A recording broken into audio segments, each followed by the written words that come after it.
बिस्मिल्लाहिर्रहमानिर्रहीम। Suhail Zubair tech solo soft channel की जानब से आपको वेलकम करता हूं। आज की वीडियो में हम सीखेंगे HTML। एक ही वीडियो के अंदर हम HTML कंप्लीट सीखेंगे, beginner to advance. At the end हमारा गोल ये है कि हम इस तरह की पोर्टफोलियो वेबसाइट बना सकें। अगर 1 घंटे की वीडियो के अंदर आप ये वेबसाइट बनाना सीख जाएं तो ये हमारी अचीवमेंट है। हमने आज ये वेबसाइट बनाना सीखनी है। इसमें थोड़ा सा मैं आपको आगे जाके बताता हूँ। इसके अंदर हमने CSS इस्तेमाल की हुई है। आज के लिए फ़िलहाल हम CSS नहीं करेंगे, नेक्स्ट वीडियो में हम CSS करेंगे। हमारा गोल ये है इस तरह की पोर्टफोलियो वेबसाइट। ये इसलिए ज़रूरी है कि जब भी आप वेब डिज़ाइन एंड डेवलपमेंट के कोर्स की तरफ जाते हैं, सबसे पहले आपको HTML आनी चाहिए। और ये बहुत ईजी लैंग्वेज है, ये सबको आनी चाहिए जो कंप्यूटर साइंस से रिलेटेड हैं। ये कोई मुश्किल नहीं है। मैंने मेजर चीज़ें इसकी उठाई हैं, एक ही वीडियो के अंदर आपको सिखाने की कोशिश की है ताकि इसके ऊपर आपकी ग्रिप बन सके।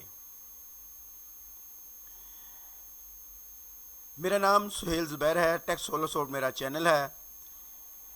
मैं मास्टर्स MScs हूँ from virtual university of Pakistan.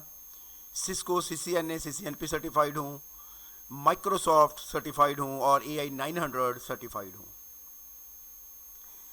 Channel subscribe नहीं किया हुआ तो प्लीज़ चैनल ज़रूर सब्सक्राइब कीजिएगा। Introduction to HTML, hyper text markup language. देखिए, कोई भी वेबसाइट आप बनाएंगे, कोई भी दुनिया जहान की वेबसाइट है, चाहे वो गूगल है, चाहे वो फेसबुक है, चाहे वो अमेज़न है, उसका स्ट्रक्चर आप HTML से ही खड़ा करते हैं। उसके ऊपर फिर आप CSS अप्लाई करते हैं, फिर जावास्क्रिप्ट और फिर बैक एंड लैंग्वेज और डेटाबेस। HTML मस्ट है वेबसाइट के लिए। ये मैंने HTML का कोड आपको दिखाया है, ये गूगल का कोड मैं आपको दिखा रहा हूँ। ये HTML की मदद से बनाई गई साइट है।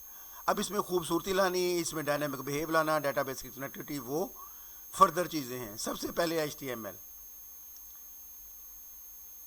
ये बेसिक HTML का स्ट्रक्चर होता है।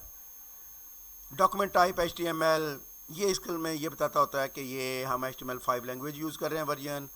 ये उसका रूट एलिमेंट होता है HTML। इसके HTML के ना दो ही, HTML के अंदर हेड और बॉडी दो पोर्शन होते हैं। हेड के अंदर आप टाइटल देते हैं, मेटा डाटा देते हैं, या अगर आप CSS एम्बेडेड लिख रहे हैं तो आप वहाँ पे अपने स्टाइलिंग वगैरह देते हैं। और बॉडी के अंदर आप H1 H2 पैराग्राफ, जो कुछ भी आपने करना जो विजिबल हो वो आप बॉडी के अंदर लिखते होते हैं। ये होता है बेसिक HTML स्ट्रक्चर। रिपीट करूं, हेड पोर्शन जहां पे आपने मेटा डाटा, टाइटल और स्टाइलिंग करनी है। बॉडी जहां पे आपने पूरा पेज कंटेंट लिखना है। ये मैं थोड़ा सा फ़र्क समझाने आया हूं आपको इधर। HTML CSS जावास्क्रिप्ट के दरमियान फ़र्क क्या होता है। हमारी जो साइट बनी हुई है इसमें हमने CSS का थोड़ा इस्तेमाल किया हुआ है, जो कि अगली वीडियो के लिए था। मैं भी आपको ये फ़र्क क्लियर करूँगा। HTML होती है कि आप वेबसाइट बना दें, खूबसूरती नहीं है उसके अंदर, स्ट्रक्चर खड़ा कर दें सिर्फ। CSS होती है आपने उसको फॉर्मेटिंग करनी, पेंट करना, खूबसूरत बनाना। और जावास्क्रिप्ट होती है, JS होती है, उसके अंदर आपने डायनामिक बिहेव लाना। मतलब देखिए, अब उसमें मूवमेंट आ गई है। इसी चीज़ को मैं ऐसे एक्सप्लेन करता हूँ। हम इसको वेबसाइट पे भी जाके एक्सप्लेन करेंगे। HTML is like an author, its role is to describe document and its data. CSS की होती है स्टाइल कर देना, इसका काम है डॉक्यूमेंट दिखाना, इसका काम है स्टाइल करना। और जावास्क्रिप्ट होती है like a commander, its job is to command the item of the HTML। इसका क्या मतलब है, अगर हमने जावास्क्रिप्ट इस्तेमाल की हुई है, किसी बटन पे क्लिक करेंगे तो वो किसी टेक्स्ट को बड़ा कर देगा, किसी को छोटा कर देगा, टेक्स्ट हाइड कर देगा। आप 2 नंबर उसे देते हैं और उसे कहते हैं कि बटन पे, प्लस के बटन पे क्लिक करते हैं, वो उन्हें जमा कर देगा। मतलब इस तरह के जितने भी डायनामिक बिहेव होते हैं वो जावास्क्रिप्ट की मदद से आते हैं। HTML की मदद से आप सिर्फ स्टैटिक कंटेंट ही बना सकते हैं। ये देखें, HTML जस्ट लाइक दिस। और फिर ब्रेन उसमें जब आता है, जब जावास्क्रिप्ट आती है। मैं आपको एक चीज़ यहाँ पे दिखाता हूँ। ये देखें, हमारी साइट है। एक्चुअली इसके अंदर CSS इस्तेमाल हुई है। अगर मैं इसकी CSS ख़त्म करूँ तो होगा क्या, ये जस्ट स्ट्रक्चर बचेगा हमारे पास, जस्ट लाइक दैट। अभी हम इसको स्ट्रक्चर देख लेते हैं कि कैसा नज़र आता है ये, अगर इसके ऊपर CSS अप्लाई ना की गई हो तो। ये कोड है जो हम अभी स्टेप बाय स्टेप देखने वाले हैं।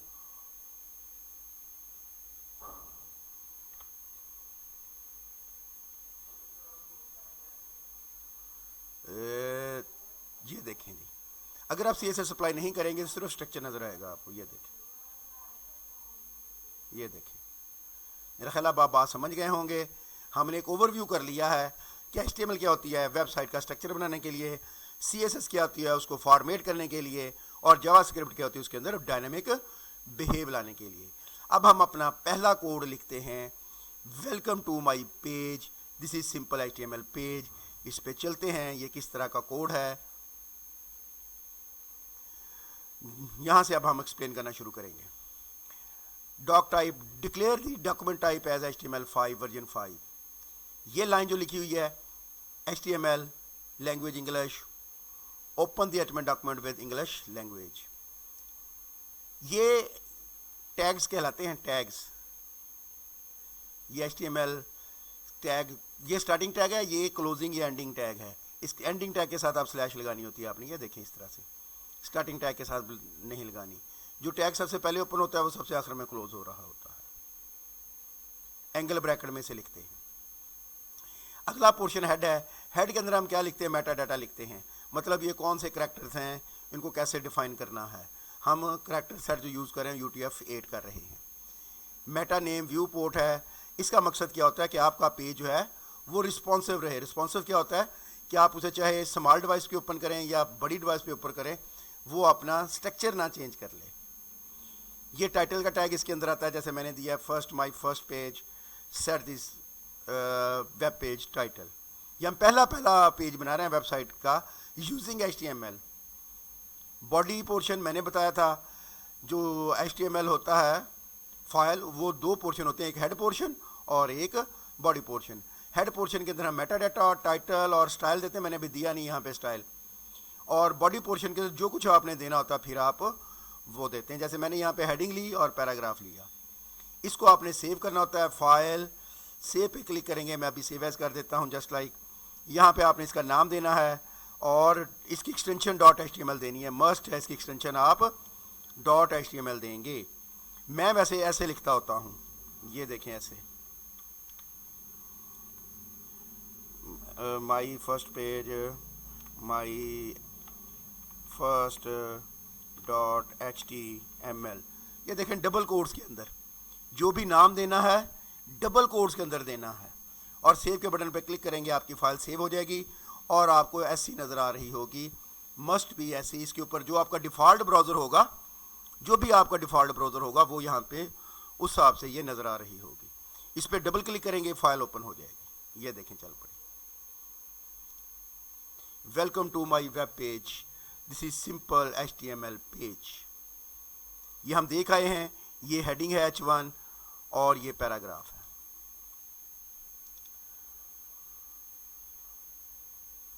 अब दूसरा देखते हैं, हम नेक्स्ट स्टेप करते हैं। नेक्स्ट पहले मैं आपको वहाँ से समझाता हूँ, फिर हम इधर आते हैं। अगला हम कर रहे हैं पैराग्राफ की फॉर्मेटिंग। उसमें हम क्या करते हैं, लार्जेस्ट हेडिंग ये होती है H1, ये टैग है H1 का।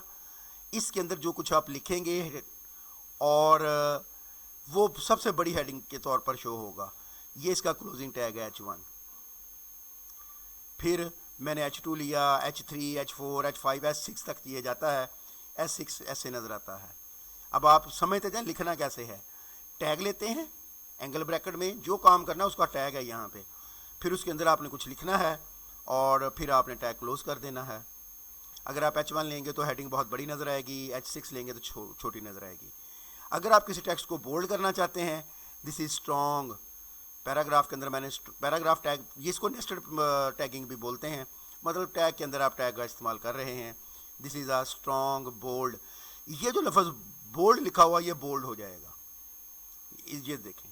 एंड EM के अंदर जो लफ्ज़ लिखा हुआ ये इटैलिक हो जाएगा, ठीक है। उसके बाद हेयर इज यू, अंडरलाइन हो जाएगा। जो आप टेक्स्ट यू टैग के अंदर इनक्लोज करेंगे वो अंडरलाइन हो जाएगा।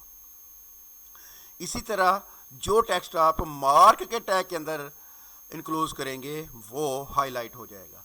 अब मैं आपको ये दिखा देता हूँ, अब आपको बात समझ में आ रही होगी। यहाँ से हम इसको डिस्कस करेंगे। ये देखें, ये अब वो पहला पेज ही था, यहाँ से हमने दूसरा शुरू किया। This is heading 1, this is heading 2, this is heading 6। देखें बहुत ब्रीक हो गई। This is the bold and italic text, वो आपको नज़र आ रहा है, ये अटैलिक हो गया और ये बोल्ड हो गया। Here is a underline text, वो जिसको हमने यू में इनक्लोज किया था। This is a highlighted text, जिसको हमने मार्क में इनक्लोज किया था। आगे चलते हैं। अब हम देखते हैं लिस्ट के अंदर हमें कहा जाता है कि जी लिस्ट बनाएं, लिस्ट बनाएं। तो HTML दो तरह से लिस्ट ऑफर करती है, एक ऑर्डर लिस्ट कहते हैं, एक और अनऑर्डर्ड लिस्ट कहते हैं। ऑर्डर लिस्ट हम उसे कहते हैं जिसके साथ नंबरिंग लगी हुई हो, मतलब 1 2 3। अनऑर्डर्ड लिस्ट उसे कहते हैं जिसके साथ बुलेट्स लगे हुए हों। ये मैं आपको दिखाता हूँ एक बार, फिर हम इसको डिस्कस करते हैं। यहाँ पे आके ये देखें, ये है हमारी अनऑर्डर्ड लिस्ट और ये है हमारी ऑर्डर लिस्ट। जिसके साथ नंबरिंग लगी हो उसे ऑर्डर लिस्ट कहते हैं, जिसके साथ बुलेट्स लगे हुए हों उसे अनऑर्डर्ड लिस्ट कहते हैं। चलें जिसको हम देख लेते हैं। बड़ा सिंपल सा है, आपने यूएल का टैग लेना है। इसका मतलब है आप अनऑर्डर्ड लिस्ट बनाने जा रहे हैं, और जो उसके अंदर आप लिखना चाहते हैं उसको लिस्ट आइटम कहते हैं। चाहे ये 3 4 5 जितनी मर्जी लंबी लिस्ट बना लें आप। जब भी आपने लिस्ट आइटम लिखना है ना, तो LI के तहत लिखना है। एप्पल, बनाना, चेरी। जब लिस्ट क्लोज करनी है तो स्लैश के साथ यूएल टैग आपने दे देना है। ऑर्डर लिस्ट बनानी है तो OL, सिर्फ फ़र्क यहाँ पे आएगा।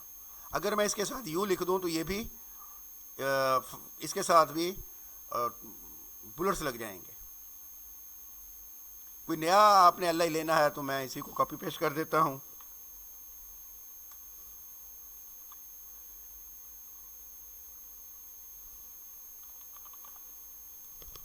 इसको सेव करेंगे या कंट्रोल S के बटन से या इधर से और रिफ्रेश करेंगे। वो देखें, लिस्ट आइटम आपने ऐसे बनाते चले जाना, जितने मर्जी बना लें आप। अगर आपने साथ नंबरिंग लगानी है तो ऑल लगाएंगे, अगर बुलेट्स लगाने हैं तो UL के साथ आप बनाएंगे। ये इसी तरह से रखना है आपने इसको।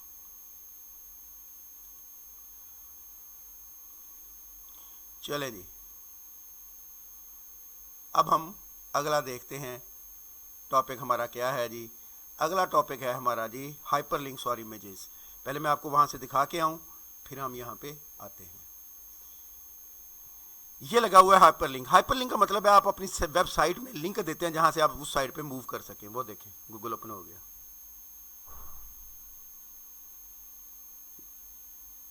यहाँ पे आप कोई भी लिंक दे सकते थे, जैसे मैंने गूगल दिया। आप कोई भी लिंक दे सकते हैं, जितने मर्जी दे सकते हैं। और इमेज लगाना, इमेज कैसे लगाना है, ये आप दो चीज़ें, बाकी मैं ऐसा ऐसा देखते आ रहे हैं। ये इमेज अब हमने नए दो चीज़ें ऐड की हैं, इसको हम चेक करते हैं। हाइपरलिंक कैसे लगाते हैं जी? एंकर टैग यूज़ करते हैं, href equal to double quotes के अंदर लिखना है आपने जो भी लिखना है। ये है वो एड्रेस जहाँ पे आप जाना चाहते हैं, ये है वो एड्रेस जहाँ पे आप जाना चाहते हैं। टारगेट इक्वल टू ब्लैंक, अगर आप ये लिखेंगे तो इससे क्या होगा, इसे ये नए पेज पे ओपन करेगा, नए पेज पे ओपन करेगा। ये वो टेक्स्ट है जो स्क्रीन पे आपको नज़र आ रहा होता है, जैसे कि मुझे ये नज़र आ रहा है विज़र्ड गूगल, ये लिखा हुआ है हमने विज़र्ड गूगल। इस तरह से आप अपने पेज के अंदर लिंक लगाते हैं। ये BR का मतलब होता है break, new line. New line पे जाने को मतलब मैं कहता हूँ इसके बाद न्यू लाइन आए, फिर वो इमेज को डिस्प्ले करे। इमेज को लगाने के लिए टैग है IMG। ये सोर्स क्या आपका इमेज पड़ा कहाँ पे हुआ है, जहाँ पे मेरा कोड पड़ा हुआ है वहीं पे मेरा इमेज पड़ा हुआ है। ये देखें, माई इमेज, प्लॉट इमेज। अगर कहीं और हो तो आपको उसका पूरा पाथ देना पड़ेगा यहाँ पे कि मेरा इमेज कहाँ पे मौजूद है। ऑल्ट का मतलब अगर इमेज ना आए किसी वजह से नज़र, तो ये टेक्स्ट लिखा हुआ नज़र आ जाएगा। इसकी विड्थ 300 है, इमेज की विड्थ 300 है, कम ज़्यादा कर सकते हैं अपने अकॉर्डिंग। इस तरह से इमेज लगाया जाता है। सोर्स जो भी आपकी इमेज का नेम है और उसकी एक्सटेंशन। ऑल्ट मतलब अगर इमेज डिस्प्ले ना हो तो टेक्स्ट कौन सा डिस्प्ले हो, और इमेज की विड्थ क्या है। अब हम इसको देख लेते हैं, ये नज़र आ रहा है।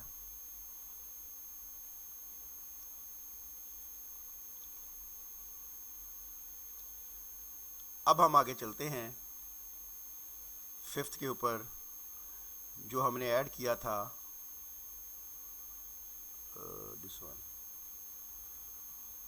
फिफ्थ के ऊपर जाके हमने टेबल ऐड किया है, वो बी आर टेबल के टैग से टेबल आता है जी, टेबल के टैग से जी। तो हम बात कर रहे थे टेबल की। टेबल बनाना है अगर हमें, तो टेबल का टैग है, इसको एट्रीब्यूट बोलते हैं। ये जो मैंने लिखा है बॉर्डर वन, अगर आप ये नहीं लिखेंगे तो टेबल के गिर्द लाइंस नज़र नहीं आएंगी। अब टेबल में क्या होता है, रोज़ होती हैं और कॉलम्स होते हैं। टेबल में क्या होता है, रोज़ होती हैं और ये पहली रो, इसके अंदर जितने मर्जी कॉलम बना लें, नेम, एज, एक और लिखेंगे तीसरा कॉलम बन जाएगा, एक और लिखेंगे चौथा, सो ऑन, जितने मर्जी बनाते चले जाएं, जितनी मर्जी रोज़ बनाते चले जाएं। मेरी रोज़ कितनी है, 1 2 3 रोज़ मैंने बनाई है, उसके अंदर 2 कॉलम, 1 2 कॉलम है मेरे। तीसरा कॉलम बनाना है तो ऐसे आपको करना है।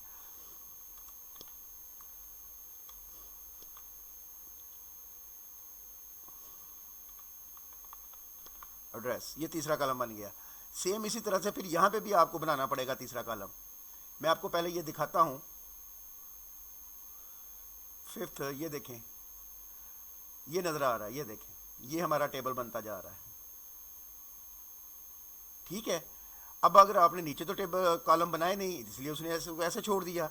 अब हमें नीचे भी कॉलम बनाने पड़ेंगे, तो मैं नीचे भी कॉलम बनाता हूँ।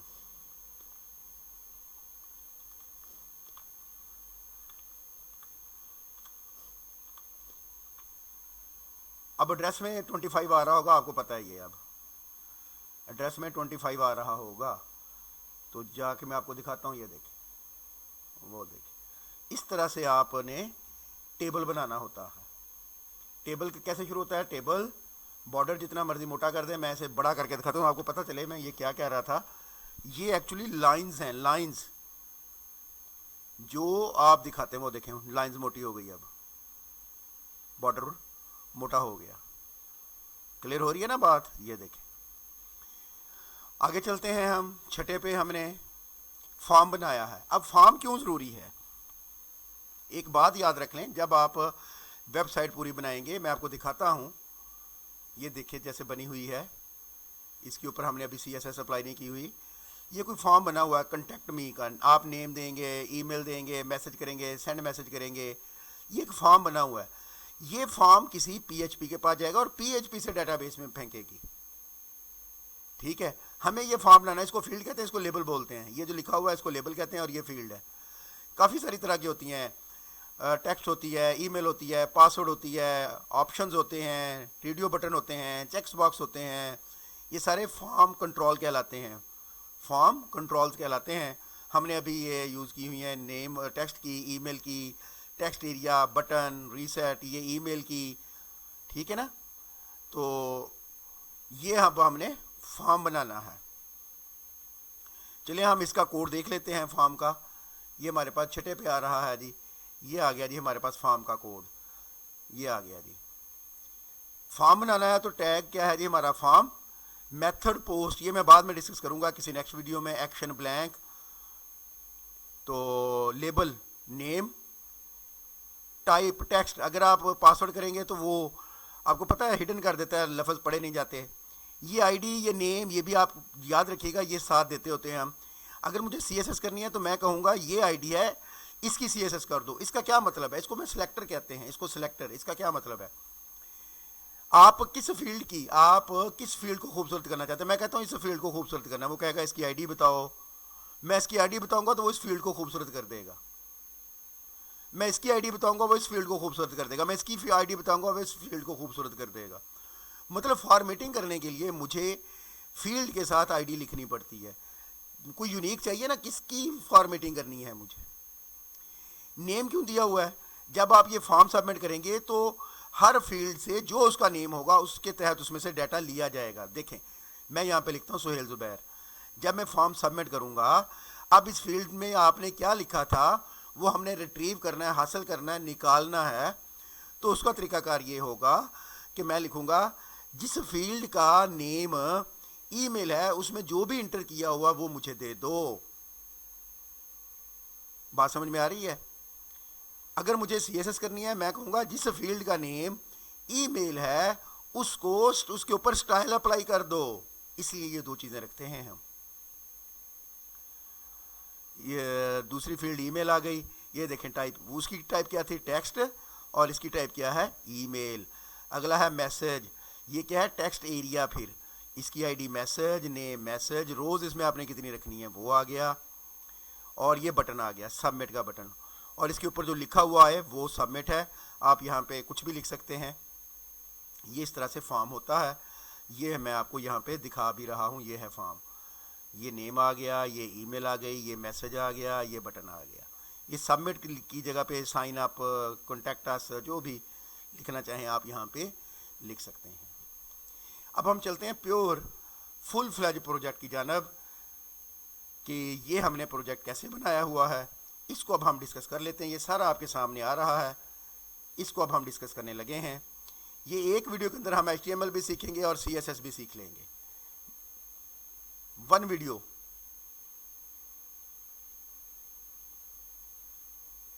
देखिए, अब तक अगर आप मेरी वीडियो तसल्ली से देख रहे होंगे, पूरा कोड कमेंटिंग के साथ है, प्रॉपर है। अब मैं इसे समझाता जाऊंगा और हम आगे से आगे चलते जाएंगे। वर्चुअल यूनिवर्सिटी या किसी भी यूनिवर्सिटी के कंप्यूटर साइंस के फाइनल ईयर प्रोजेक्ट के लिए मेरे साथ कांटेक्ट कर सकते।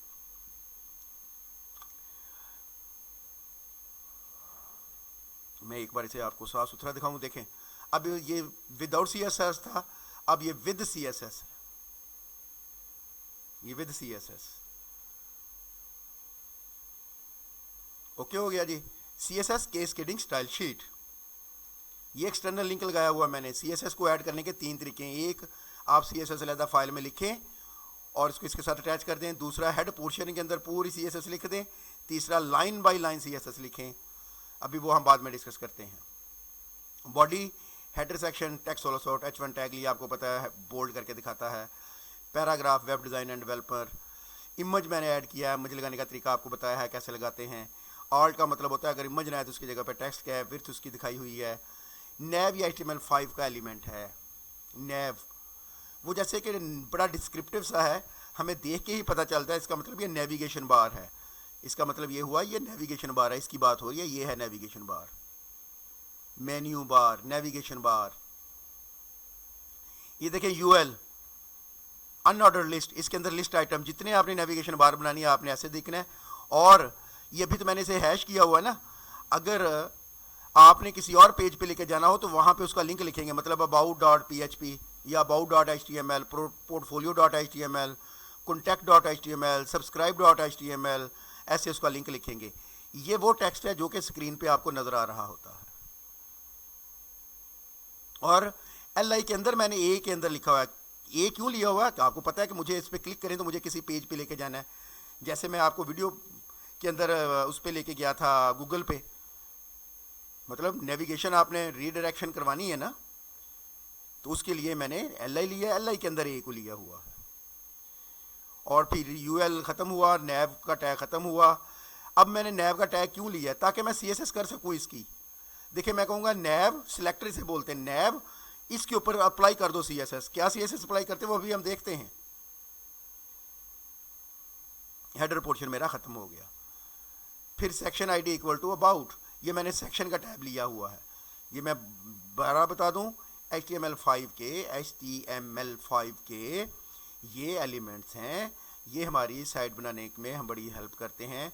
जैसा कि अब आपको नज़र आ रहा है, सेक्शन, इसका मतलब है ये अबाउट का सेक्शन होगा, अगला पोर्टफोलियो का सेक्शन होगा, अगला कॉन्टैक्ट का होगा, अगला सब्सक्राइब का होगा, सो ऑन। जब मैं CSS करूँगा, cascading style sheet, format apply करूँगा, खूबसूरत करूँगा, तो मैं इसे एज ए सिलेक्टर ले लूँगा कि सेक्शन के ऊपर ये वाली फॉर्मेट अप्लाई कर दो। सेक्शन के ऊपर जिसकी ID अबाउट है उसके ऊपर ये इस तरह से हम CSS अप्लाई करते होते हैं। अबाउट मी, पैराग्राफ, स्किल्स, ये देखें, फिर अनऑर्डर लिस्ट ले ली है। ये मैं साथ साथ यहाँ से भी दिखाता चलूँ, ये आ रहा है अबाउट मी, ये पैराग्राफ में लिखा मैंने, ये स्किल्स लिखा, ये मैंने आपको नज़र आ गया। लिस्ट ले रखी है यहाँ पे, अनऑर्डर्ड लिस्ट, ये देखें, back and development, Node.js, PHP, MySQL, फिर मैंने UL ख़त्म कर दी। अनऑर्डर्ड लिस्ट ली थी LI, उसके अंदर फिर UL ले लिया था। वो क्यों लिया था? नेस्टेड इसे कहते हैं। ये गौर करें ज़रा, ये बाहर लगी हुई है लिस्ट एक, ये फील्ड बुलेट के साथ, तो उसके अंदर फर्दर फिर मैंने एक यूएल ले ली थी ताकि इसके अंदर मज़ीद दिखा सकूं front end development. Front end के तहत मैं क्या करवाता हूँ, HTML, CSS, जावास्क्रिप्ट। ये देखें यूएल के अंदर LI, आपको पता है बनाने का। LI के अंदर फर्दर मैंने यूएल ले लिया ताकि नेस्टेड लिस्ट क्रिएट कर सकूँ। इस तरह LI और इसके अंदर फिर यूएल ले लिया, नेक्स्ट फर्दर लिस्ट, और ये मेरा सेक्शन का टैग क्लोज हो गया यहाँ पे। फिर मैंने अगला लिया सेक्शन, उसकी आईडी रखी पोर्टफोलियो। देखिए आप ये सिलेक्टर्स हैं, किसको आपने करना है फॉर्मेट, ये याद रखिएगा, इसलिए मैं आइडिया दे रहा हूँ। माई प्रोजेक्ट्स, टेबल ले लिया, बॉर्डर, और ये आपको पता है TH का मतलब होता है टेबल हेड। ये थोड़ा सा फ़र्क वाज़ह करता चलूँ TH और TD में। TH जो होगा उसमें क्या होगा, ये हेडिंग बोल्ड हो जाएंगी, ये बोल्ड हो जाएंगी, ये हेडिंग्स बोल्ड हो जाएंगी। और रो के अंदर कितने कॉलम है मेरे, 1 2 3 4 5 कॉलम है। अगली रो ली तो मैंने पहला कॉलम, दूसरा कॉलम, तीसरा कॉलम। तीसरे कॉलम के अंदर देखें मैंने फिर यूएल लिया हुआ है, ये ले सकते हैं हम। फिर चौथा कॉलम, उसके अंदर मैंने लिंक्स लगाए हुए हैं, myportfolio.com, यहाँ पे आप जो भी वेबसाइट लिखना चाहें। फिर पांचवें कॉलम के अंदर मैंने एक इमेज लगाया हुआ है, देखें टैग के अंदर टैग। फिर अगली रो आ गई, सेम इसी तरह से मैंने काम किया हुआ है। और उसके बाद ये सेक्शन भी ख़त्म। अगला सेक्शन था मेरा कंटेक्स्ट का। इसके अंदर मैंने फॉर्म बनाया है, label, name, text, email, message, submit, reset. Reset का मतलब होता है अगर जो आपने टेक्स्ट लिखा है उसको वो क्लियर कर देगा। ये दिखाता हूँ मैं आपको। आपने यहाँ पे नेम लिख दिया, ईमेल लिख दी, मैसेज टाइप कर दिया, और यहाँ पे रीसेट करेंगे तो सब ख़त्म कर देगा। रीसेट का बटन इसलिए होता है, अगर सब सेंड बटन करेंगे तो ये मैसेज आपका सेंड हो जाएगा जहाँ आपने कहा होगा। वो कैसे पता चलता है, वो यहाँ पे हम लिखते हैं, यहाँ पे लिखते हैं कि ये मैसेज कहाँ भेजो। एक्शन के टैब में जो मैं इसमें लिखूंगा, जिस फाइल का नेम, ये मेरा डाटा जो मैं टाइप करूंगा उस पेज पे चला जाएगा। जो मैं यहाँ पे जैसे लिखता हूँ handle.php, तो ये डाटा मेरा handle.php के पास चला जाएगा। वो फिर इस डाटे को जो आपने टाइप किया होगा उठा के डाटाबेस में भेजेगा। उसके बाद है सेक्शन आईडी, सब्सक्राइब, फिर subscribe to my newsletter, form, वही लेबल, इनपुट बटन, और अक्सर मैं section ID apply for job. ये मैंने फॉर्म इसलिए बनाए ताकि आपको समझा सकूं चीज़ें। लेबल, ये देखें label for resume, upload resume. अगर फाइल अपलोड करनी हो तो input type file, ID resume, name resume, तो ये इस पर फाइल भी अपलोड करने का ऑप्शन देगा आपको। ये देखिएगा अब आप, ये देखें चूज़ फाइल, ये सिर्फ इसलिए दिखाया है आपको बस, और कुछ नहीं है। ये देखें कि अगर आपने फाइल अपलोड करनी हो तो उसका तरीकाकार क्या होता है। ये एक बटन आ रहा है रिक्वायर्ड, इसका मतलब होता है कि जब तक आप सारी चीज़ें फुलफ़िल ना कर देंगे, जब तक आप ये सारे कॉलम, सारी फील्ड फुलफ़िल नहीं कर देंगे, वो आपको फॉर्म सबमिट करने नहीं देगा। और उसके बाद फुटर, ये भी HTML5 का कंटेंट है। वो मुझे ये पता क्यों है, मुझे लिए बड़ी आसानी है कि मैं सिलेक्टर सेलेक्ट करूंगा फुटर और उसकी CSS कर दूंगा। अभी दिखाता हूँ मैं सारी चीज़ें आपको, text solo soft, all right reserve, ये मैंने लिंक लगाए हुए हैं सोशल साइट्स के लिंक लगाए हुए हैं। यहाँ पे आपने twitter.com/ अपना देना है। यहाँ पे आपने अपना गिटहब का, ट्विटर का, लिंक्डइन का देंगे तो ये आप क्लिक करने से आपकी साइट पे जाएगा। तो ये है हमारा पूरा वेबसाइट का कोड। अभी इसकी CSS रहती है, अब हम इसकी CSS पे चलते हैं। अगर मैं CSS अप्लाई नहीं करूँगा तो आपको पता ये साइट कैसी नज़र आती है, बट मैं इसकी CSS कर देता हूँ क्योंकि हमने सीखनी है CSS। अब ये जो होता है ना, इसे बॉडी, ये सिलेक्टर है, मतलब मैं किसकी CSS करने जा रहा हूँ। मैं CSS करने जा रहा हूँ बॉडी की, मतलब पूरे की, ग्लोबल जिसे हम बोलते हैं। मैं कहता हूँ font family, Arial, sans serif हो, set the default font for the page, margin. इसमें होता है ये प्रॉपर्टी और ये वैल्यू कहलाती है। क्या जी, ये प्रॉपर्टी कहलाती है और ये वैल्यू कहलाती है। मार्जिन क्या होता है,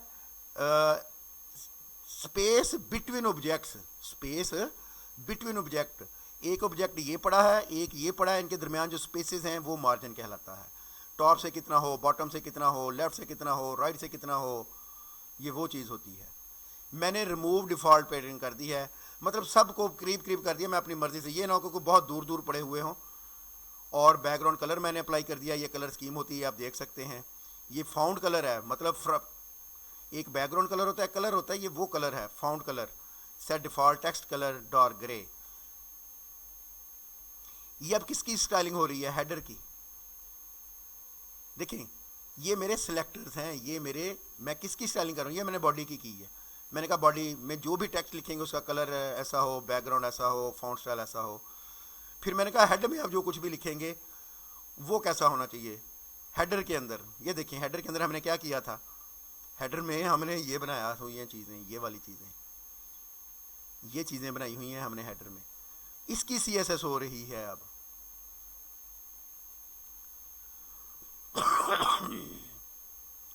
बैकग्राउंड कलर दे रहे हैं, कलर टेक्स्ट कलर दे रहे हैं, टेक्स्ट अलाइनमेंट सेंटर दे रहे हैं, पैडिंग 20 पिक्सल दे रहे हैं, add spacing inside the header, मतलब ये जो इनके दरमियान स्पेसिंग है ना, ये वो है, इनके दरमियान स्पेसिंग है।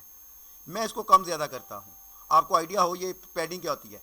पैडिंग होती है with in the, inside the object जो आप स्पेसिंग देते हैं, मतलब हेडर के अंदर जो आप स्पेसिंग दे रहे हैं, ये पूरे का पूरा ब्लॉक हेडर है, इसके अंदर जो आप स्पेसिंग दे रहे हैं ये उसकी बात हो रही है।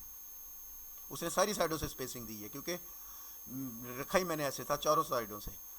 आप margin top, margin bottom, margin left, margin right, इसी तरह से padding top, padding bottom, padding left, padding right. अगर आप ये नहीं लिखते, जस्ट पैडिंग लिखते हैं, वो चारों साइडों से स्पेस दे देगा। कम कर रहे हैं, ज़्यादा कर रहे हैं, चारों साइडों से कर देगा।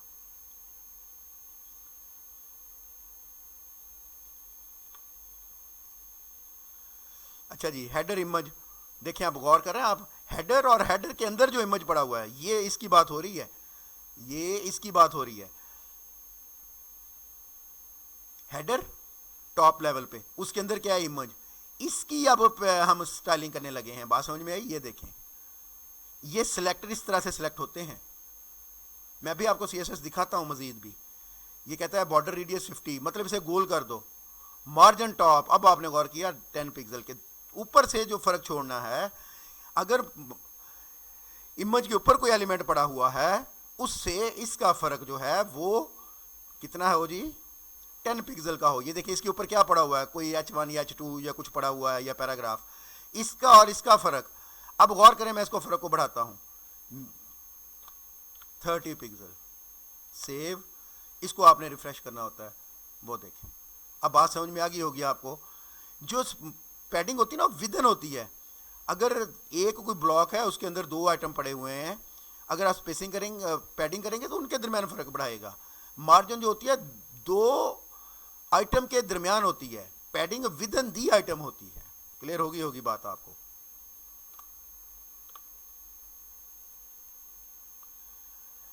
नैव यूएल, अब गौर करें, नैव यूएल।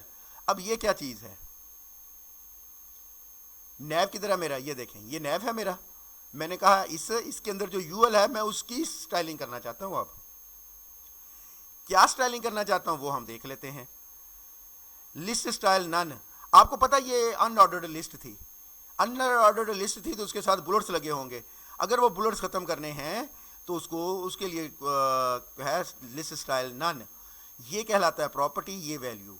पैडिंग 0 और पैडिंग भी मैंने खत्म कर दी। अब नैव के अंदर जो यूएल है और उसके अंदर जो एलआई है, display in line, display list item horizontally, इसका मतलब ये होता है, मैंने इसलिए कमेंटिंग भी साथ की हुई है। Margin, add spacing between menu items. Margin ये है टॉप और लेफ्ट का, अगर 2 दिए हुए हैं तो टॉप और लेफ्ट का। उसके बाद नैव के अंदर, नैव मेरा एक एलिमेंट है, उसके अंदर यूएल का एलिमेंट है, उसके अंदर एलआई का है, उसके अंदर ये है। दिखाऊं ये कौन सा है? ये वाला नैव। नैव के अंदर यूएल, यूएल के अंदर एलआई, और एलआई के अंदर ये देखें इसको मैंने कैसे सिलेक्ट किया हुआ है। इसकी अगर आपने करनी है स्टाइलिंग तो क्या तरीकाकार है? मैं कहता हूं टेक्स्ट डेकोरेशन नन, मतलब वो इसके साथ अंडरलाइन आ जाता है, उसको खत्म करो। कलर इसका वाइट करो। मैं इसको बदल सकता हूं ना, ये देखें यहां पे कलर क्या आ रहा है? वाइट आ रहा है ना। इसको मैं रेड कर देता हूं। और फाउंड वेट बोल्ड किया हुआ है इसका, मतलब मोटा मोटा दिखाया हुआ है। वो देखें, वाइट ही अच्छा लगता है जो मैंने किया था। मैं वापस उसको लेके आता हूँ, कंट्रोल Z किया है मैंने ताकि उसको मैं वापस ले आऊँ। उसके बाद सेक्शन की, देखिए मैंने इसीलिए ये एलिमेंट यूज़ किए हुए हैं ताकि आपको पता चल सके सेक्शंस का। तो सेक्शन की हमने किया है जी, maximum width 900 pixel, margin 20 auto, मतलब टॉप लेफ्ट। इससे क्या होता है, ये सेंटर में आ जाता है, centre the section and add space around it. इस कमांड से padding, add padding inside the section 20 pixel. Background colour white किया, हर सेक्शन की बात हो रही है। अगर आप कोई आईडी नहीं देंगे तो तमाम सेक्शंस की यही बात है, मेरे 5 सेक्शन है, सबके साथ वो यही बिहेव करेगा। बॉर्डर रेडियस 10 पिक्सल, थोड़ी थोड़ी गुलाई कर देगा कॉर्नर से। बॉक्स शेडो, ये शेडो देगा आपको, ये जैसे नज़र आ रहा है, ये हल्का हल्का सा शेडो साइडों पे, ये देखें उस, ये गुलाई नज़र आ रही है। अगर नहीं नज़र आ रही मैं इसको बढ़ाऊंगा तो ये आपको गुलाई ज़्यादा नज़र आएगी। बॉर्डर रेडियस मैंने 20 पिक्सल किया और इसको सेव किया, और जब मैं आपको इसको दिखाऊंगा तो ये देखें, ये अब गुलाई ज़्यादा हो गई है। कलर वाइट करने के बजाय ग्रे कर देते हैं, शायद अच्छा लगे।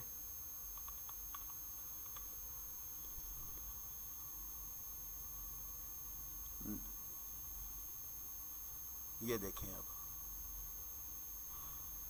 ये ग्रे कुछ अच्छा नहीं लगा, इसलिए इसको वापस लेकर चलते हैं। उसके बाद टेबल, ये पड़ा हुआ है जी टेबल। टेबल की अब आपको आइडिया होना शुरू हो गया। मैं आपको CSS हमने डिस्कस करनी है। ये टेबल बना हुआ है, ये अगर विदाउट CSS था वो भी आपको दिखाया था। एक बार के लिए मैं आपको ये सारा फिर से दिखा देता हूँ कि अगर मैं CSS अप्लाई नहीं करता तो ये कैसा नज़र आता है।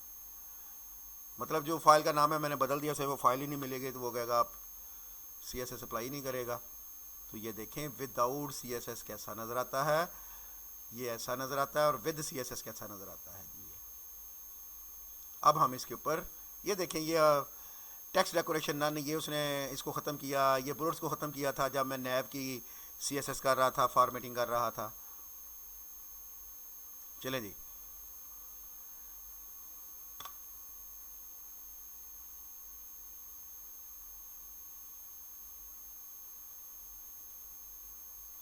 अब ये जो टेबल है, अब इसी CSS करके देखते हैं हम कि कैसे हमने इसकी CSS की हुई है। हमने कहा टेबल विड्थ 100%। 100% का मतलब है कि पूरे डिव तक पहुंचा दो। टेबल किसके अंदर आया, ये थोड़ा सा बताता तूने इसका क्या मतलब है। टेबल किसके अंदर है, यहाँ पे मैं दिखाऊं टेबल किधर है, यहाँ पे ये है table. Table section ID portfolio के अंदर है जी ये, ठीक है। जिसकी इतनी विड्थ है ना, जितनी इसकी विड्थ है, अब आपको मैं दिखाऊं इसकी कितनी विड्थ है सेक्शन की। ये देखें, इसकी विड्थ है 900। इसका मतलब ये हुआ जब आप इसकी स्टाइलिंग कर रहे हैं और इसे कह रहे हैं कि विड्थ 100%, तो इसका मतलब ये है इसकी विड्थ भी 100% है। ये किस सेक्शन के अंदर था, पोर्टफोलियो के, और पोर्टफोलियो की विड्थ कितनी है 900। जब आप इसकी विड्थ 100% करेंगे तो ये भी 900 है। Border collapse merge table border for a clean look, उन्हें तो थोड़ा सा गैप दिखाता है इसलिए कोलैप्स कर दिया। अब मैं कह रहा हूँ टेबल का जो टैग है उसके अंदर टेबल हेड का जो टैग है और जो टेबल डाटा है उसको क्या करना है तुम्हें, कॉमे का मतलब तीनों को सिलेक्ट किया है मैंने। बॉर्डर 1 पिक्सल सॉलिड और ये कलर दे दो, पैडिंग 10 पिक्सल कर दो, add space inside table cells, text align left कर दो। उसके बाद टेबल हेड को क्या करना है, बैकग्राउंड कलर उसका बदल दो, उसका कलर वाइट कर दो।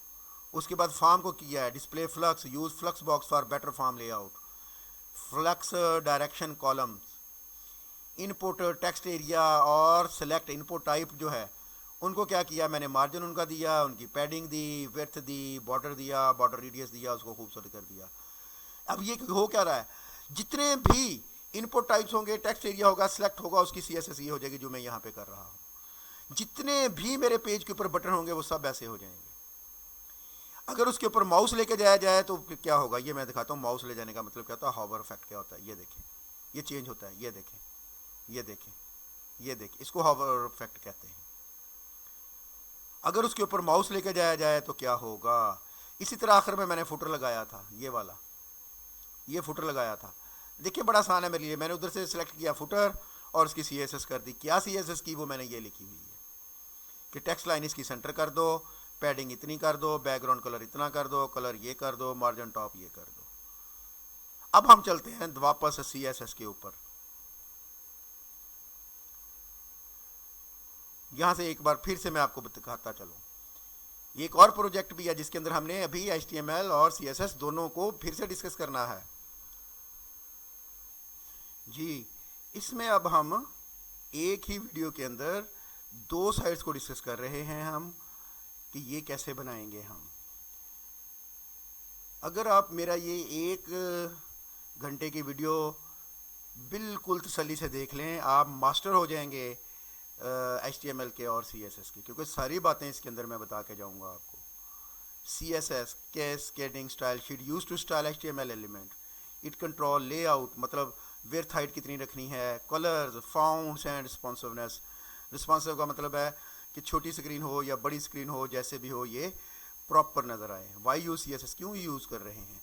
सेपरेट कंटेंट फ्रॉम डिज़ाइन, मतलब आपने HTML एक जगह लिखी हुई है और CSS आप अलहदा उसकी लिख रहे हैं। Make website look professional, improve user experience. ये देखिए मैं आपको दिखाता, ये देखें अब हम ये डिस्कस करने लगे हैं वेबसाइट ये वाली CSS की मदद से। पहले हमने वो डिस्कस की थी, ये वाली डिस्कस की थी पोर्टफोलियो वेबसाइट, अब हम ये वेबसाइट डिस्कस करने वाले हैं। तो इसको अब हम डिस्कस करते हैं। हाँ जी, हम ये वाली साइट बना रहे हैं, ठीक है। ये कैसे बनाते हैं, CSS का इस्तेमाल कैसे करते हैं, अब समझे ना, रिपीट कर रहा हूँ मैं चीज़ों को। अब इसमें वापस आएगा HTML भी आएगी, इसके अंदर CSS भी आएगी, मज़ीद डिस्कशन आएगी। अब हम इसको देखते हैं एक बार। मैं आपको बता रहा था ये चीज़ें, अब अगली चीज़ें मैं बाद में बताता हूँ, पहले इस साइट को हम डिस्कस करते हैं। ये है जी, मैंने पेज बनाया हुआ, HTML लिखी हुई, देखिए सेपरेट है ना, HTML लिखी हुई, और ये मैंने इसकी स्टाइल शीट बनाई हुई है। ये देखें, ये इसकी मैंने स्टाइल शीट बनाई हुई है। अब ये मैंने कैसे की हुई है, इसमें मैंने सिलेक्टर चेंज कर दिया। पहले मैं कैसे करता था, अगर टेबल की करनी तो मैं सिलेक्ट लिखता था टेबल और उसकी CSS कर देता था। अब इसका मतलब ये होगा जितने भी टेबल होंगे मेरे पेज पे सब के सब की CSS हो जाएंगी। मैं बटन लिखता था और उसकी CSS कर देता था तो सब बटनों की हो जाए। अब मैंने इस बार ID और क्लासेस के तहत किया है। वो क्या होता है अभी पहले हम उसको देखते हैं, फिर हम वापस आते हैं। चलें जी, ये आपको पता है, इसका मतलब ये है कि HTML5 version, HTML root element English language में ज़ाहिर होगा, हेड मेटा डाटा। ये होता है आपकी डिवाइस, जिस डिवाइस पे भी ओपन हो। ये थोड़ा सा मैं दिखाता चलूँ ये क्या होता है, आपको आइडिया हो जाए। ये देखें, ये बड़ी डिवाइस है ना, ये देखें मैंने छोटी करूँगा इसको तो ये प्रॉपर रहेगा, अपना लेआउट नहीं ख़राब करेगा। ये देखें, इसको कहते हैं रिस्पॉन्सिव डिज़ाइन।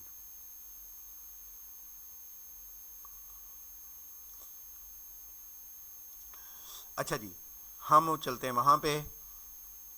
टाइटल है, लिंक है, मैंने स्टाइल शीट लिंक की हुई है। इसे कहते हैं एक्सटर्नल स्टाइल शीट। क्या बोलते हैं इसे, एक्सटर्नल स्टाइल शीट। कि आप CSS किसी और जगह लिखते हैं और उसे अपनी फाइल के अंदर लिंक कर लेते हैं। हेड पोर्शन ख़त्म, बॉडी पोर्शन। ये देखिए हेडर, अब इसे मैंने ID दी हुई है मेन हेडर की, ID दी है मैंने इसे मेन हेडर, H1 लिखा। ये देखिए एक पैराग्राफ लिया, इसके ऊपर मैंने क्लास लिखा हुआ है टैग लाइन। इसका मतलब पता क्या है, इसका मतलब ये है कि मैं जब CSS करूंगा तो P की नहीं करूंगा। अगर मैं P की करूंगा तो मेरे इस पेज पे जितने भी पैराग्राफ होंगे सब के ऊपर वही फॉर्मेट अप्लाई हो जाएगा। मैं ऐसा नहीं करना चाहता। मैं चाहता हूं जिसके ऊपर मैं जो अप्लाई करूं वही हो। मैंने यहाँ पे लिख दिया class equal to tag line. जब मैं टैग लाइन की CSS करूंगा तो सिर्फ जहां जहां ये क्लास आप अप्लाई करेंगे, जहां भी करेंगे वहां पे वो CSS अप्लाई होगी जो मैं करूंगा। उसके बाद नैव है, UL है। इसको देखें, इस बार मैं क्लास अप्लाई कर रहा हूं नैव मेन्यू। UL के ऊपर मैं क्या अप्लाई कर रहा हूं, नैव मेन्यू क्लास है। अब मैं पहले इसको दिखाता चलूंगा आपको ताकि आपको आइडिया हो। ये देखिए मेन हेडर, इस बार मैं सिलेक्टर ना चूज़ कर रहा हूँ, HTML का सिलेक्टर नहीं मैं चूज़ कर रहा। HTML के सिलेक्टर से क्या मुराद है, ना मैं पैराग्राफ ले रहा हूँ, ना मैं बॉडी ले रहा हूँ, बॉडी ऊपर ली होगी मैंने, पैराग्राफ ले रहा हूँ, ना मैं UL ले रहा हूँ, ना मैं बटन ले रहा हूँ, ना मैं टेबल ले रहा हूँ। मैंने वहाँ पे या तो ID दी होगी जिसकी मैंने CSS करनी है, या मैंने वहाँ पे क्लास लगाई होगी। अगर मैंने ID दी होगी तो उसे हैश के साथ लिखते हैं। दिखाता हूँ मैं आपको, मेन हेडर, ये देखें ज़रा, ये देखें। अगर आपने ID को सिलेक्ट करना है तो आपने जब उसकी स्टाइल शीट में जाना है, स्टाइल शीट बनाने के लिए कुछ भी नहीं है, स्टाइल शीट लिखनी है और फाइल सेव एज करनी है style.css के नाम से, जैसे HTML से करते हैं। अब हमने .css लिखना है स्टाइल शीट के लिए। ये देखें मेन हेडर, मैं कहता हूँ बैकग्राउंड कलर ये रख दो, कलर वाइट कर दो, टेक्स्ट लाइन कर दो, पैडिंग कर दो। बात समझ में आई? ये देखें, ये क्लास नैव मेन्यू, ये देखें। अगर आपने वहाँ पे क्लास अप्लाई की हुई होगी तो आप डॉट से लिखेंगे, आप डॉट नैव मेन्यू लिखेंगे, फिर उसके ऊपर CSS अप्लाई करेंगे। अब आपको आइडिया हो गया कि ID लिखी होगी तो हैश ये लिखेंगे, करली ब्रेसेस स्टार लेंगे और उसकी CSS करना शुरू कर, जो भी आपने CSS करनी है उसकी। ये नेविगेशन मेन्यू है, इसके ऊपर मैंने क्लास ली थी नैव मेन्यू, तो वो उसकी CSS करना शुरू कर देगा। आगे चलते हैं, सेक्शन ID प्रोफाइल। ये देखिए, अब यहाँ पे मैंने अगर ID है तो मैंने हैश के साथ इसकी CSS की हुई होगी। ये देखें, ये आ रहा है, ऊपर कोई और है, ये आ रहा है, ये देखें। अब यहाँ पे गौर कर लेते हैं, नैव मेन्यू क्लास थी ना, अब मैं कह रहा हूँ नैव मेन्यू के अंदर जो LI है उसको ऐसे कर दो। इसका क्या मतलब है? इसका मतलब है, ये देखें, ये है क्लास नैव मेन्यू, इसके अंदर जो LI आएगा, बस याद रखिए और नहीं कोई LI, सिर्फ नैव मेन्यू के अंदर जो LI आएगा ये यहाँ से यहाँ तक ख़त्म हो जाएगा। ये LI की स्कोप इतना सा है, इसकी CSS करो, फिर उसके अंदर जो ये है उसकी CSS करो, फिर प्रोफाइल पिक, ये आगे आ रहा होगा।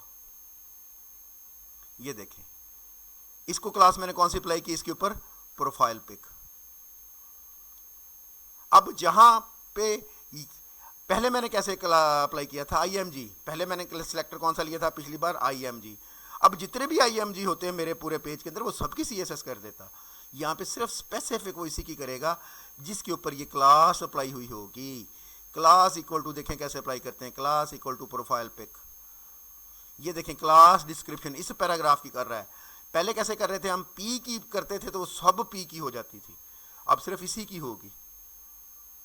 ये class section title table project, देखें ID इसको दे हुई है प्रोजेक्ट टेबल, तो यहाँ पे जाके देखें कैसे मैंने की हुई होगी इसकी। ये देखें प्रोजेक्ट टेबल, टेबल नहीं, जो क्लास मैंने अप्लाई करूँगा अब सिर्फ उसी की ये कर रहा होगा। ये CSS सारी देख लें आप, ताकि अगर कहीं मैं दिखा ना सकूं तो गड़बड़ ना हो जाए। अब आप ये पूरे का पूरा पेज जब खुद बनाएंगे, पूरे का पूरा पेज जब खुद बनाएंगे, आप पोर्टफोलियो वेबसाइट बनाने के काबिल हो जाएंगे। ये देखें टेबल रो के अंदर अब मैंने हाईलाइटेड रो उसे दिया हुआ है, क्लास कहीं से ID दी, कहीं सिर्फ समझाने के लिए मैंने ये सारा काम किया हुआ है। अब वापस एक बार मैं स्लाइड पे चलता हूँ, वापस आते हैं, फिर ये चीज देख लेते हैं पहले हम। Types of CSS, inline CSS। Inline का मतलब ये होता है कि P के अंदर ये पैराग्राफ लिया, वहां पे स्टाइल का टैग शुरू कर दें और लिख दें colour red, this is inline, इसको कहते हैं इनलाइन CSS। इंटरनल, अगर आप हेड पोर्शन के अंदर लिख दें तो इसको कहते हैं हेड पोर्ट। मैं दिखाता हूं आपको क्या मकसद है इस बात का। और एक्सटर्नल जो हम यूज कर रहे हैं इस वक्त, ये इंटरनल CSS, ये ऐसे हेड पोर्शन के अंदर आप लिख दें। अब मैं आपको एक बात बताता हूँ, वहाँ पे जाके ये देखें मैंने CSS की हुई है ना, हर पैराग्राफ की डिफरेंट हुई है। मैं दिखाता हूँ क्यों, क्या मतलब है। कहीं किसी पैराग्राफ की CSS आ जाए मुझे नज़र, ये P, इसके ऊपर क्लास टैग लाइन लगी हुई है। अब टैग लाइन की CSS क्या है, यहाँ पे जाके देखना पड़ेगा हमें।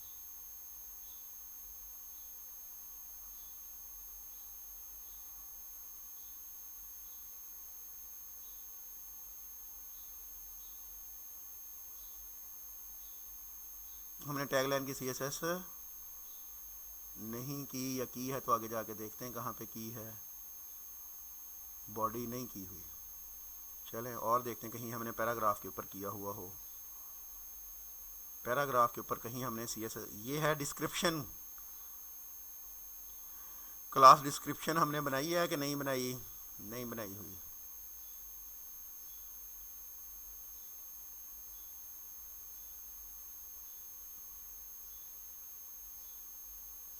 ये क्लासेस होती हैं और जिसके साथ ये लगा हो ये आईडी होती है। चलो मैं यहाँ पे आपको समझाता हूँ। मैंने यहीं पे कोई क्लास नहीं अप्लाई की, यहीं पे ही इसकी CSS लिख दी। ये देखें, सॉरी ये तो इंटरनल थी, कंट्रोल जी, ये हेड पोर्शन के अंदर आपको लिखना होता है। ये देखें हेड पोर्शन, यहाँ पे कंट्रोल V, ये देखें। अब मैं उसे क्या कह रहा हूँ, स्टाइल P जो है, P एलिमेंट, उसका कलर स्कीम आपने, मैं ऐसे दिखाता हूँ आपको ताकि आपको थोड़ा सा आइडिया सही हो।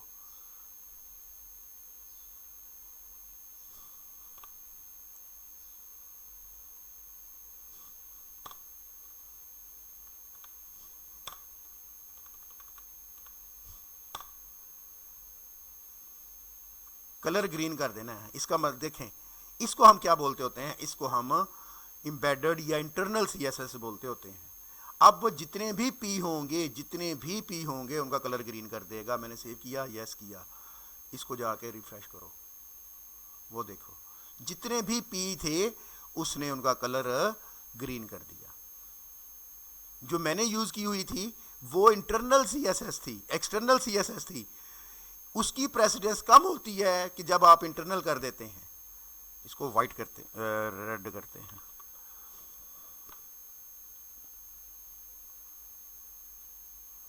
ये ले। अब इनलाइन क्या होती है, इनलाइन की प्रेसिडेंस इससे भी ज्यादा होती है। फिर वो कैसे लेते हैं आप, वो ऐसे लेते हैं आप, इनलाइन, ये होती है इनलाइन CSS। ये P आपने लिया हुआ है, आपने स्टाइल का टैग लेना है और उसके अंदर लिखना होता है आपको।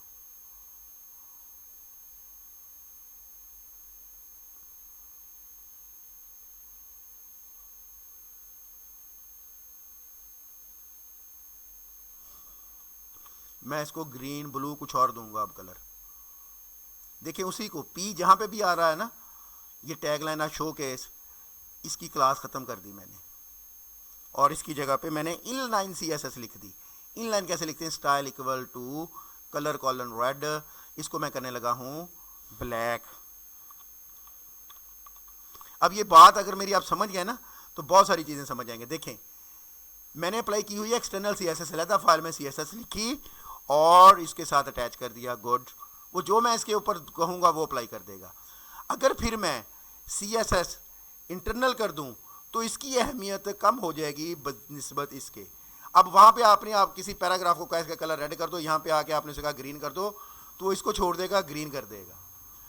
और फिर आपने उसी पैराग्राफ को बाद में जाके तीसरा अप्लाई किया, ब्लैक कर दो, वो इन सबको भूल के सिर्फ इसको याद रखेगा। फिर इसको प्रेसिडेंस कहते हैं, मतलब प्रोटिक इसको असल है। वो देखो,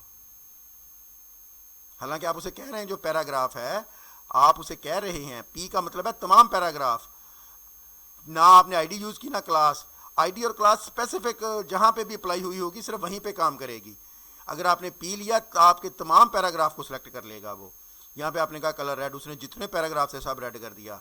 फिर मैं आ गया इन लाइन पे, मैंने इन लाइन पे आके उसे कहा कलर ब्लैक, उसने कहा मैं बाकियों को नहीं मानता, मैं सिर्फ इस बात को मानता हूँ जो इन लाइन CSS हुई हो।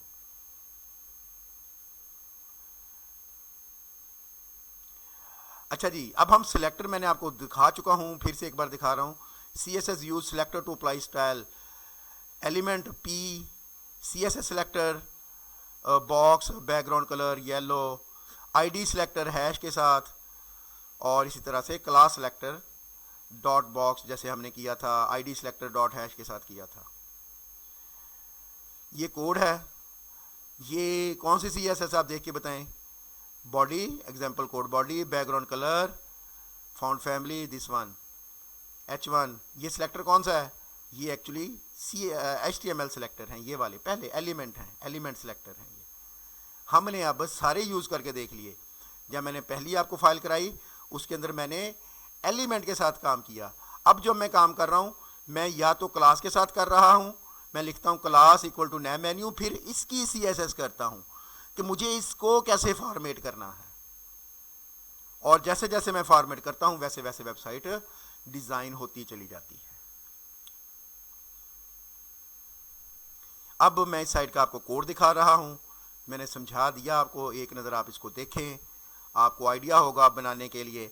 अगर आप इसे समझ के बना लेते हैं आपकी HTML भी क्लियर हो गई, आपकी CSS भी क्लियर हो गई। प्लेस होल्डर का मतलब होता है कि वहाँ पे लिखा हुआ क्या है, जैसे लिखा हुआ था ना इंटर योर नेम, उसको प्लेस होल्डर की मदद से दिखाते हैं वहाँ पे। और ये फुटर, और ये इसकी style, body, font family, padding, background colour, ये मैंने आईडी ले रखी थी तो इसलिए मैंने इसे हैश के साथ कहा कि इसका जिसके ऊपर मैंने ये आईडी अप्लाई की है उसका बैकग्राउंड कलर ये कर दो, कलर ये कर दो, सो ऑन। यहाँ पे मैंने क्लास अप्लाई कर रखी थी, जब मैंने कहा क्लास अप्लाई कर रखी है तो उसका स्टाइल ये कर दो, ये स्टाइल लिख रहा हूँ मैं। फाइल का नाम क्या है, style.css। आप ये कोड लिखें और इसको बाद में सेव कर दें .css के नाम से, जो भी नाम रखने हैं आपका।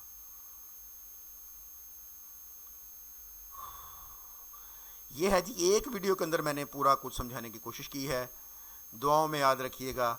Thank you very much, best of luck, Allah हाफिज़।